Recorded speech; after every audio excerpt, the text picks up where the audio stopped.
Salut tout le monde, c'est Footix. Départ canon de la Nester en Régional 3, non? La question est, cela va-t-il pouvoir durer? Je vais vous laisser avec le coach Ted Lasso qui va vous faire vivre les prochains matchs. Et, en même temps, en profiter pour vous montrer comment, sans changer de tactique, on peut adapter sa stratégie au prochain adversaire, avant et pendant le match. Je vous laisse avec lui. Salut tout le monde. Salut les coachs. Bien, je suis ravi de vous retrouver pour ce 22e épisode déjà. J'aurais jamais cru aller jusqu'à un épisode 22 de mon système, mais vous êtes de plus en plus nombreux, donc ça me ravit. Et ça me fait plaisir aussi de vous retrouver ici. Donc voilà, la Nester en R3 qui continue sur sa lancée. On s'était quitté après les 2 premiers matchs et 2 victoires splendides. Eh bien, ça continue. Un tour de Coupe de France gagné 3-2 à l'extérieur. On n'a pas fait le déplacement pour rien, pour plusieurs raisons. D'abord parce qu'on a gagné. Ça a été chaud quand même. On est 2-0, on s'est fait remonter 2-2 avant d'inscrire un 3e but. On a la possession de balle.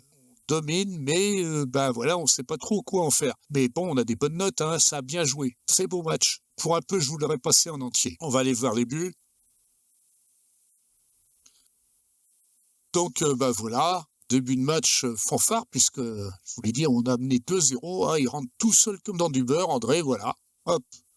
Personne à s'occuper de lui, tout le monde était sur le dos d'un autre attaquant. Ça fait 1-0 et on joue depuis pas très longtemps. Et hop, magnifique, tricard pour Bayard, 2e but. Là, on se dit, tranquille les laisse, tout va bien aller. Mais en 2e mi-temps, changement de ton, on s'est reposé sur nos lauriers, et puis, boum, un tir de 20 mètres. Il y a un joueur devant, il l'attaque pas. On peut se demander pourquoi. Et c'est l'ami, là, il faudrait le marquer un peu plus près parce que, voilà, encore un tir de 20 mètres, ça en fait 2. On peut se demander aussi ce que fait le gardien de but, là. Il est un peu à la ramasse. André Eragui pour Mwamba. Eragui, défenseur central, on ne sait pas trop ce qu'il fait là, mais tout le monde participe. Visiblement, c'est très bien comme ça. Après, on a un match gagné à domicile avec 199 spectateurs, pas trop de difficultés. 4 tirs cadrés contre 3, mais 2,18 de XG. Ça a été un peu long à se dessiner parce que les notes sont misérables. 5-9, 6-2, 6-2, 6-3, 6-2, 6-4, 6-1, les buts. Donc à domicile, un peu plus de spectateurs cette fois-ci quand même. C'est mieux, ça donne un peu de l'espoir pour l'avenir, encore qu'avec des places à 0 €, mais on en reparle dans 2 minutes. Donc vous voyez, les tribunes sont un peu plus garnies. Un stade de 1500 places, 200 personnes, c'est quand même vite de chez Vine, voilà. Évrard, qui fait des matchs étourdissants depuis qu'on est en R3. Évrard, un petit jeune. Klein, qui rentre comme dans du beurre entre 2 défenseurs et qui marque comme à la parade. 15 fautes en face, et c'est nous qui prenons le seul carton jaune de la partie. Ils ont 15 fautes contre 4, nous on a un carton jaune, aucun. Ça fait partie des mystères de Football Manager. Oui, je disais donc, les finances, les finances, regardez ça, 4 650 € de bénéfices sur le mois, donc 6 266 € de revenus. Extraordinaire, recette ou guichet, 5 322. Donc on a eu en gros 4 500 € de recettes sur le match de Coupe de France qui a fait 459 entrées. Et c'est la coutume, le club qui reçoit partage la recette avec le club qui se déplace. Donc on a eu 225 spectateurs à 20 € chacun alors, parce que c'est à peu près ça que ça donne. Donc incompréhensible. Alors voilà, on a un peu d'entrée d'argent avec les matchs amicaux. On a eu une grosse entrée d'argent avec la Coupe de France. Mais c'est pas avec le nombre d'entrées là qu'on fait des euros nombreux dans la cagnotte. Bon, en tout cas pour le moment, on a ramassé 4 000 € sur ce mois-ci et c'est très bien pourvu que ça dure. Donc ce 3e match de championnat de R3 qu'on a gagné 2-0 contre Plouay à domicile, très bien, magnifique. Alors évidemment du coup au classement, évidemment ça se voit tout de suite. On est seul en tête, 3 matchs, 3 victoires, on survole, pourvu que ça dure, je touche du bois. Ce que vous entendez là, c'est sur ma tête que je touche, j'ai pas de bois à porter. En plus, le dernier rentraînement individuel a été très bon. Vous vous rappelez que dans l'épisode précédent, on a fait un peu de mise sous pression des joueurs qui avaient des notes catastrophiques. Eh bien, regardez-moi ça. 7,65, 7,15, 7,50, 6,60, 7,05, 7,20, 6,78, 0,5 pour le meilleur. Bon, c'est pas encore Byzance, hein. Il y en a encore qui sont en dessous de 6 et c'est sur la bonne voie. On continue comme ça et on va continuer, oui, justement, à faire un peu de langage corporel à la suite des entraînements et espérer que ça donne des résultats comme ça a donné jusqu'ici. Le 4e tour de la Coupe de France nous opposera à domicile le 29 septembre 2024, donc dimanche prochain, à une équipe de la région parisienne, Palaiseau, qui évolue en Régional 2. Donc, sur le papier, pas facile. Quoique, à mon sens, la différence entre Régional 3 et Régional 2 soit plutôt minime. La dynamique de groupe est excellente. L'atmosphère au club, c'est difficile de faire mieux. Le soutien de l'entraîneur est très bon. Tout baigne. Il n'y a plus qu'à espérer que ça aille comme ça jusqu'à dimanche. On va avoir incessamment le diplôme de Kylian Navarro, notre responsable de la formation des jeunes. Qu'il obtienne son diplôme ne peut que améliorer nos Eugène. Donc c'est très bien comme ça. Donc voilà, Kylian Navarro, notre responsable de la formation des jeunes, vient d'obtenir son diplôme national B. Donc c'est très bien, parfait, magnifique. Il nous reste à aller voir ce que ça a impacté sur ses performances et sur ses capacités, enfin l'évolution de ses attributs. On va aller voir directement dans la vue du staff. Ce sera plus facile. Voilà, ce qui nous intéresse comme ligne, c'est ici. Qu'est-ce qu'on avait? Donc là, on a 2-2-3-3, ça n'a pas bougé pour là. Défense, il avait 3, 1, 1, 3, 3, 3, 3 en défense. Maintenant, il a 4 en défense, 1, 1, 4, 3, 5. Il a pris 1 point en technique. GDP, gestion des personnes, ça n'a pas bougé. Entraînement des jeunes, il a 18.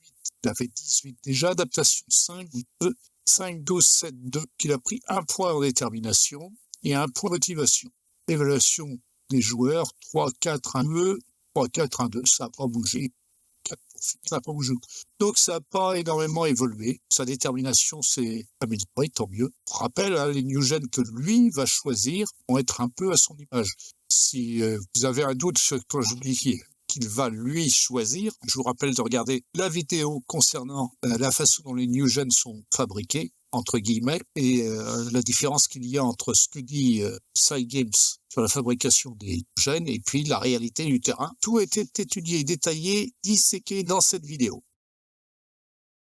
Préparation du match contre Palaiseau. Alors Palaiseau, le rapport d'adversaire, c'est quand même pour en tenir compte. Ils ont été dominés, archi-dominés, mais ils ont gagné avec 4 buts contre 2 en championnat de Régional 2, avec seulement 1 de XG, alors que leurs adversaires avaient 1,41.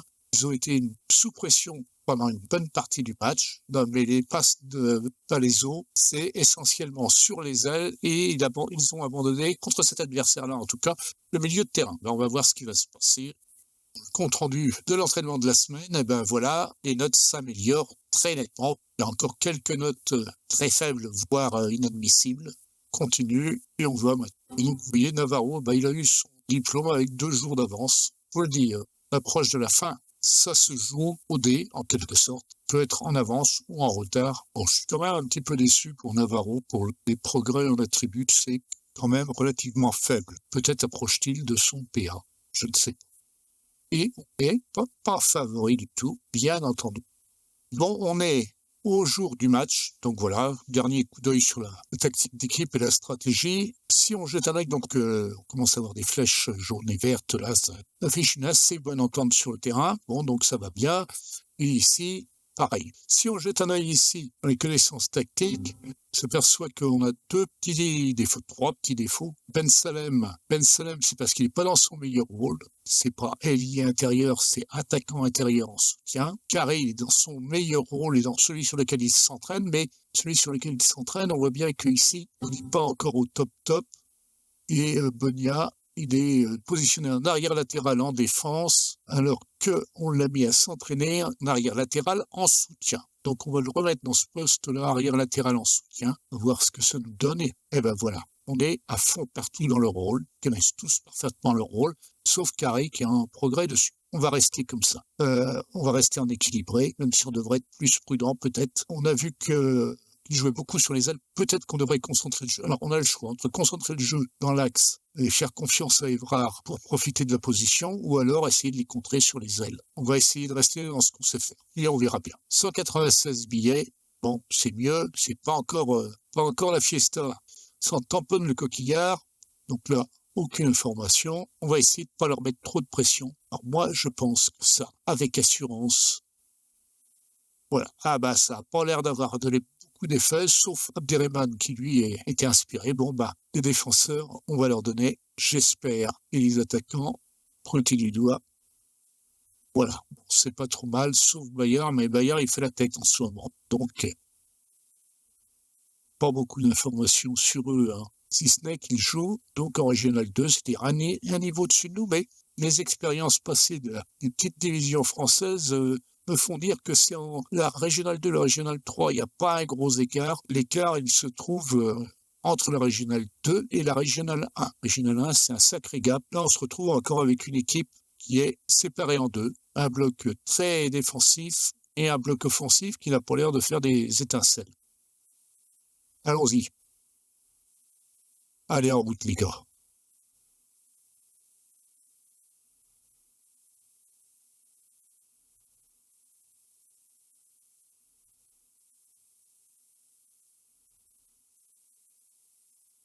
Oh, dommage, ce serait passé. C'était magnifique que ça, c'est gonflé et optimiste. Mais c'est bien. Ah, ils ont la possession. Allez, Bayard. André, droite. Klein. André Klein. C'est une affaire qui tourne. Il n'y a pas d'hors-jeu. Il n'y a pas d'hors-jeu. Et c'est très bien. On les félicite. Les deux. Et on a pris la possession du ballon. 58%. On a un bon taux de passes réussies. Bon, on ne domine pas outrageusement, hein, mais pour le moment, c'est bien. On tire bien. Il faut qu'on arrive à la mi-temps sans en prendre un. Bien, bah écoutez, je ne suis pas si mécontent que ça. C'est très bien. Eh ben, semble inspiré, bah, c'est très bien. Eh ben, on va faire la même chose pour le reste de l'équipe. Et les attaquants, bah, Klein a fait marquer très bien. Ben là, c'est pareil. Pointez du doigt, prouvez-le. Donc là, on va lui jeter un œil ici sur ce que ça donne. Et on a dit que le gardien de but, on allait le presser aussi un petit peu parce que il a des réflexes, mais ses relances, c'est pas terrible, ses sorties, c'est pas terrible, les prises de balle, c'est variable. Donc, on va essayer de presser le gardien aussi. Pour le moment, sur le reste, on ne change rien, on y retourne.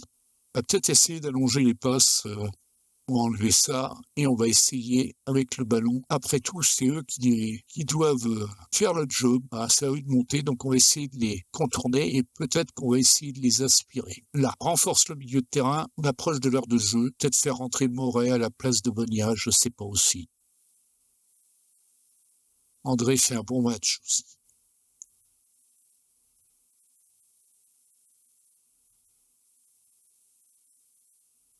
Oh, c'est pas mal vu, ça, centre.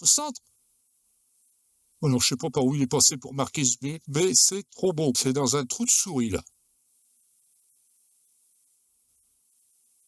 Eh bien, maintenant, on va commencer à changer de stratégie. On va baisser un peu le rythme, continuer comme on a fait jusqu'ici, commencer à faire ça tourner un petit peu, 15 grosses minutes à tenir. Et on a toujours le ballon. On va peut-être commencer à essayer de ralentir le jeu. Encore le temps. Oh, putain. Oh, Ben Salem, sur une passe déraguée. Bon, bah maintenant, la messe est dite. Et ben voilà, magnifique tir. Donc là, on va commencer à ralentir un peu tout ça. Moi, je pense, il nous reste 13 minutes. On va commencer à essayer de gagner un peu de temps. Pour le reste, demandez aux gardiens de relancer loin devant des fois qu'il y aura un contre. Mais à 3-0, je pense qu'ils vont même pas se lancer tellement l'attaque. On a combien en XG là? Pas tellement, hein. On a 3 buts avec 0,98 de XG, ils ont 0,96. On va dire qu'on a des buts un peu heureux quand même. Les 2 buts de Ben Salem sont très heureux.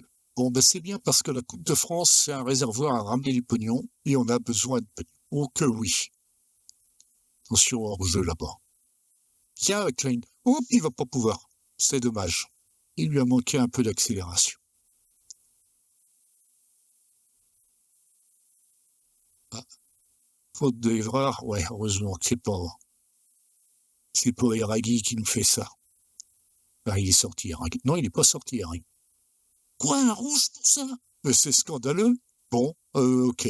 Rudo à la place de Bayard. Rudo revient ici, d'accord. Alors, j'ai fait un cran en arrière ici en tant que ailier défensif en soutien. Une heure de jeu en retrait ici. Donc, ici, on passe en défensif.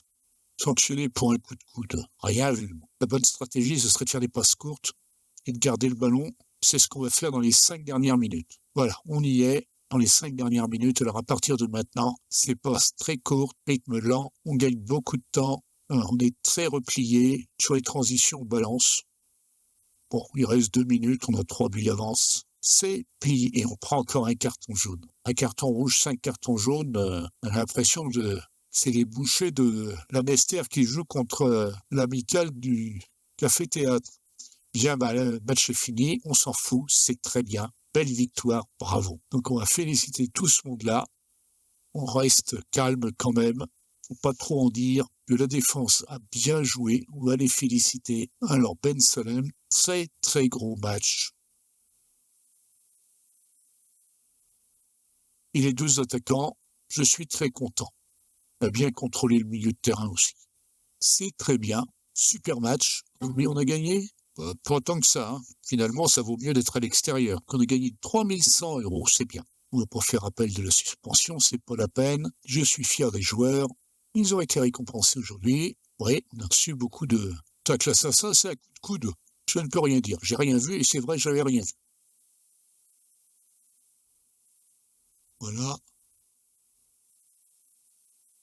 On va les demander de faire un peu attention. On félicite Ben Salem parce qu'effectivement, il a fait un très très bon match. Poignée de main, ça n'a pas changé son attitude, tant pis, continuez comme ça. Il est très positif. Bon, tant mieux. Et dans la dynamique de groupe, on est excellent. Bon, c'est très bien.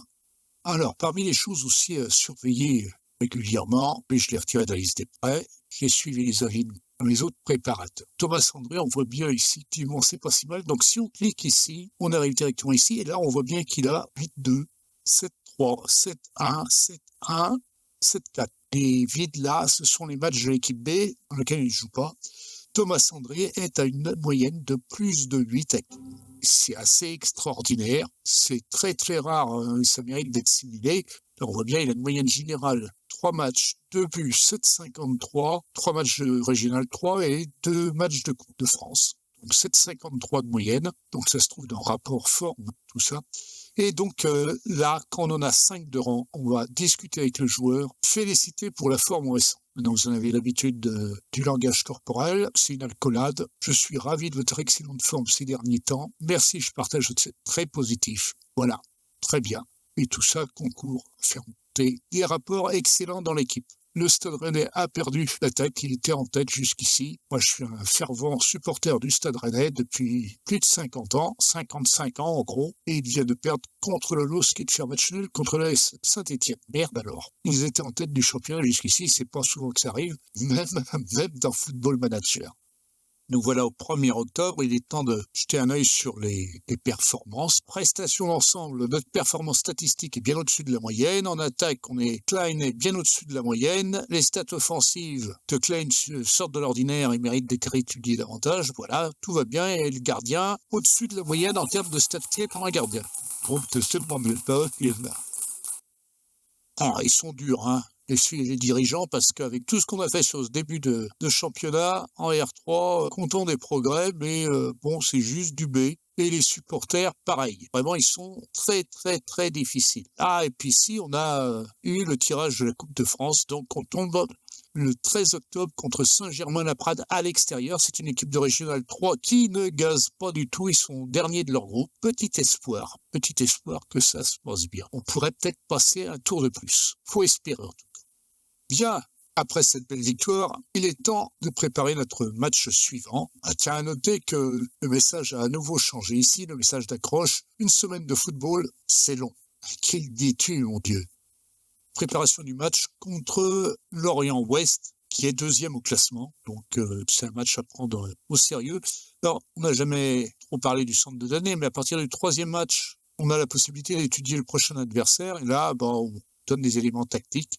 Ils jouent sur les ailes. Ils ont été largement dominés au dernier match, mais ils ont quand même... d'abord, ils ont ouvert le score, et puis ensuite, ils ont obtenu un match nul à domicile. C'était contre l'Aviron Bayonnais, donc ça devait être en Coupe de France. Au niveau des tacles, alors là, c'est un peu fouillis, parce que, évidemment, avec les 128 équipes de Régional 3, c'est un bordel sur le graphique. Je ne comprends pas pourquoi on met tous les groupes. Ils taclent beaucoup, et c'est plutôt efficace. Donc, on va éviter de passer balle au pied. On va plutôt donner des balles soit dans la profondeur, soit essayer de les prendre de vitesse. En tout cas, pas en dribble. Et les milieux, moins de passes, mais elles sont plutôt décisives. Et défensivement, ils sont bons. Bah oui, sinon ils ne seraient pas deuxième juste derrière nous. Et on est considéré comme favori du match. Donc, il va falloir le démontrer. Bon, donc voilà, notre match contre Lorient chez eux, donc à l'extérieur. Et eux, ils ont des spectateurs. 357, c'est quand même quelque chose. Donc c'est encore une équipe coupée en deux. Normalement, on est ultra favori. On a vu dans la prépa de match qu'ils taclaient beaucoup. Donc on va changer ici un peu de philosophie. On va faire prendre la défense de vitesse. Et là, ça nous donne quoi? On le garde comme ça. Allons-y. Donc on est favori et on joue à l'extérieur. On va essayer vraiment de les motiver. On motive la défense, on motive le milieu et les attaquants aussi. Tout le monde semble inspiré. Espérons qu'on va confirmer tout ce qu'on fait jusqu'ici. Bon, on va juste regarder les buts, les meilleurs moments du match. On a déjà pris beaucoup trop de temps jusqu'ici pour cet épisode. Ça commence fort. Allez. Poteau. Oh putain, le poteau encore. Ah oui, c'est une occasion gâchée.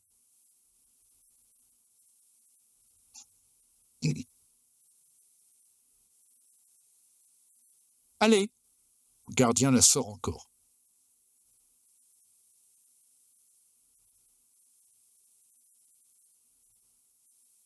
Oui, Eragui. Bonia Eragui, un but de défenseur. Les deux défenseurs à la manœuvre. Eh ben, c'est très bien. En tout cas, pour le moment, on domine largement.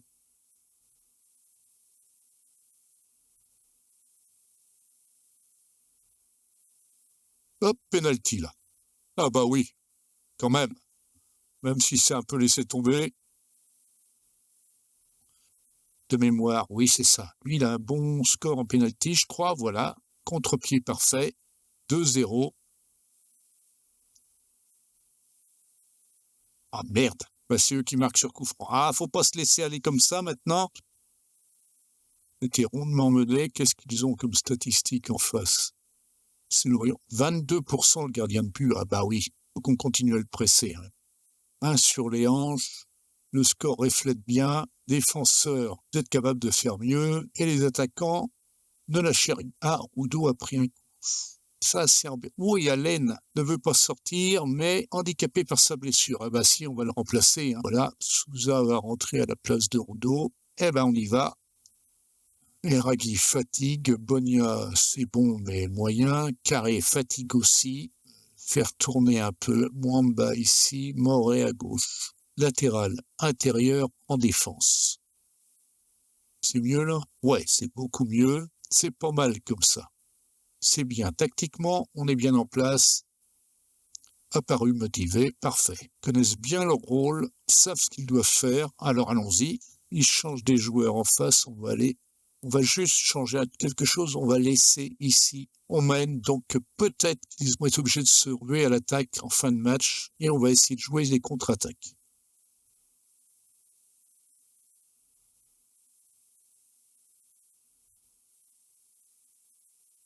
Oui, pour Klein.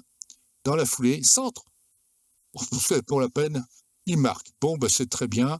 Ici, on va féliciter toute l'équipe. 3-1.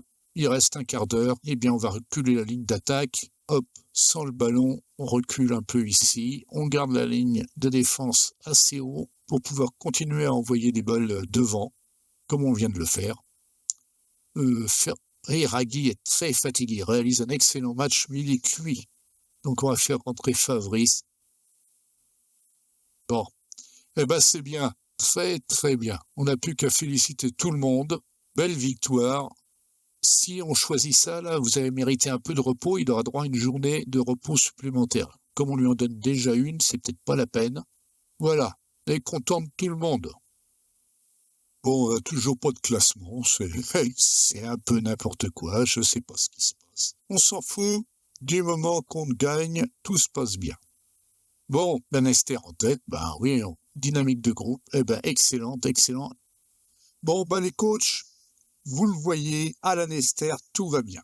On va se quitter là, j'ai déjà été trop bavard, on se retrouvera pour l'épisode 23 dans quelques jours. Je vous souhaite à tous de bons jeux, de bons matchs, à bientôt les coachs. Salut! Si vous avez aimé cette vidéo, un petit pouce en l'air, ça me fera plaisir. N'oubliez pas de vous abonner, vous serez ainsi informé de la sortie des prochains épisodes. Et si vous avez des questions ou vous voulez faire des remarques, laissez des commentaires. Je les lirai et j'y répondrai avec toute l'attention nécessaire. Si vous avez envie de venir partager avec nous, sachez que le groupe FM Plaisir est un groupe Facebook français tout récent. On n'est pas encore très nombreux, mais on est tous des passionnés qui seront ravis de vous compter dans leur rang, quel que soit votre niveau de jeu. Un lien vers le groupe se trouve dans les notes de cette vidéo-ci. Je vous laisse et je vous dis à très bientôt.